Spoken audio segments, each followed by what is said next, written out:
बिहार विधानसभा चुनाव का रण गर्म है और मैदान में एक ऐसी नेता उतरी हैं जिनका नाम आते ही सियासत में हलचल मच जाती है। वो हैं बहुजन समाज पार्टी की सुप्रीमो मायावती। अब बड़ा सवाल ये है कि क्या इस बार बिहार में भी चल पाएगा हाथी के जलवा? क्या मायावती अपने वोट बैंक को यहाँ मजबूत कर पाएंगी या फिर सिर्फ ये एक सियासी शोर तक ही सीमित रह जाएगा? मायावती का ये दाव बिहार की राजनीति में नई कहानी भी लिख सकता है, लेकिन क्या ये कहानी जीत की होगी या फिर केवल सियासी संघर्ष की? जानेंगे इस रिपोर्ट में। नमस्कार, मैं रामानिवास पांडे और आप देख रहे हैं अटल टीवी। चलिए जानते हैं बिहार के रण में मायावती की रणनीति, असर और चुनावी समीकरण।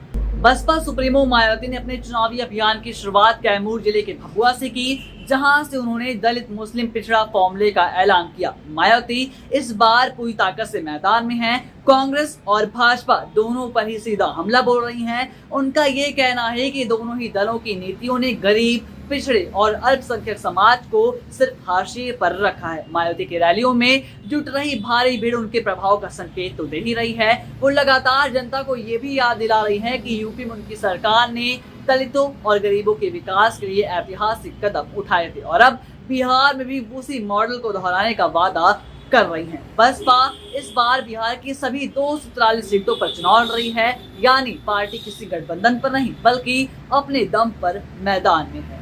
बिहार में बसपा का असर लगभग 25 सीटों पर सबसे ज्यादा माना जा रहा है। खास तौर पर यूपी से सटे जिलों जैसे कि गोपालगंज, कैमूर, चंपारण, सीवान और बक्सर में पार्टी की पकड़ मजबूत मानी जा रही है। मायावती का पूरा फोकस इन इलाकों पर है, यानी कि इन्हीं सीटों पर है जहां दलित, मुस्लिम और पिछड़ा समाज की आबादी सबसे ज्यादा है। पार्टी ने इन जिलों में पूरी रणनीति के साथ अपने उम्मीदवार उतारे हैं और तो और मायावती की रैलियों में स्थानीय जन समर्थन भी बढ़ता हुआ दिखाई दे रहा है। वहीं इस बार पार्टी का ये भी दावा है कि इस बार 25 से 30 सीटों के जीतने की संभावनाएं बसपा की है, यानी कि राष्ट्रीय संयोजक आकाश आनंद ने भी लगातार इलाकों में सक्रियता दिखाई है और तो और बसपा का पूरा ध्यान इस बार किंग मेकर बनने की दिशा में है ताकि चुनाव के बाद पार्टी बिहार की राजनीति में निर्णायक भूमिका निभा सके।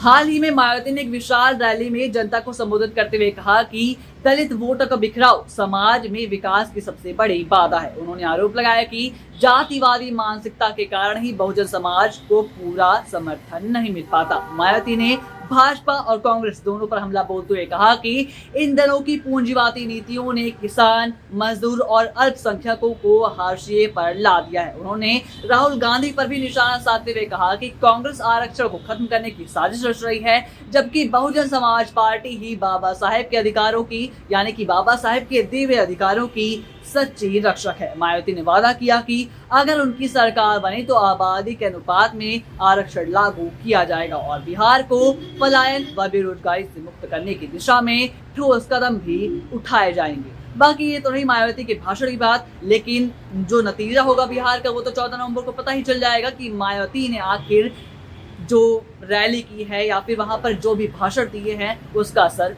क्या हुआ। बाकी देश और दुनिया की तमाम खबरों के लिए आप देखते रहिए अटल।